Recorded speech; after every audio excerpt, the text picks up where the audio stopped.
السلام علیکم ورحمۃ اللہ وبرکاتہ۔ ہمارے چینل جرنی تھرو دا قرآن میں آپ کا خیر مقدم ہے۔ دوسرا پارہ سیقول، اس پارے میں 4 باتیں ہیں۔ نمبر 1 تحویل قبلہ، نمبر 2 آیت بر اور ابواب بر، نمبر 3 قصہ طاعون اور نمبر 4 قصہ طالوت و جالوت۔ نمبر 1 تحویل قبلہ۔ ہجرت مدینہ کے بعد 16 یا 17 ماہ تک بیت المقدس قبلہ رہا اور آپ صلی اللہ علیہ وآلہ وسلم کی چاہت تھی کہ خانہ کعبہ قبلہ ہو۔ اللہ تعالیٰ نے آرزوئے محمد پوری کی اور قبلہ تبدیل ہو گیا۔ خدا کی رضا چاہتے ہیں دو عالم، خدا کی رضا چاہتے ہیں دو عالم، خدا چاہتا ہے رضائے محمد۔ نمبر 2 آیت بر اور ابواب بر۔ لیس البر ان تولوا وجوہکم، سورہ البقرہ کی آیہ مبارکہ نمبر 177۔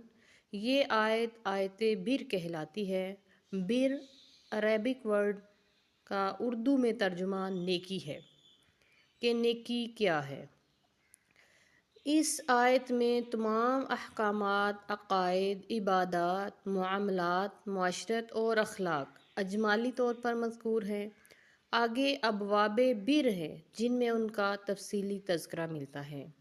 صفا مروہ کی سعی، مردار، خون، خنزیر کا گوشت اور جو غیر اللہ کے لیے نامزد کیا جائے، غیر اللہ کے نام پر ذبح کیا جائے، ان چاروں کی حرمت کا بیان، قصاص، وصیت، روزے، اعتکاف، حرام کمائی، قمری تاریخ، جہاد، حج، انفاق فی سبیل اللہ، ہجرت، شراب اور جوا، مشرکین سے نکاح، حیض میں جماع کی حرمت، ایلا، طلاق، عدت، رداعت، مہر، حلالہ اور معتدہ سے پیغام نکاح۔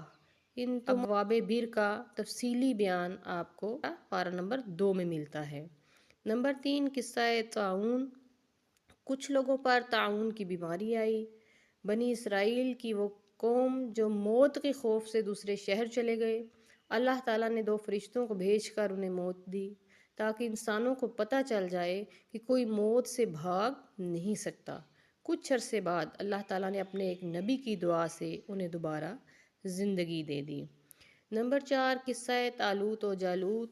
طالوت کے لشکر نے جالوت کے لشکر کو باوجود کم ہونے کے اللہ تعالیٰ کے حکم سے شکست دے دی، اور حضرت داؤد علیہ السلام جو اس وقت بالکل چھوٹی عمر کے تھے، انہوں نے اپنی گلیل نشانے سے جالوت کو قتل کر دیا۔ یہیں پہ پارہ نمبر 2 کا اختتام ہوا اور تیسرے پارے کے خلاصے کے ساتھ انشاءاللہ کل ملاقات ہوگی۔ اپنا خیال رکھیے اور اپنے اس چینل کا بھی۔ والسلام علیکم ورحمۃ اللہ وبرکاتہ۔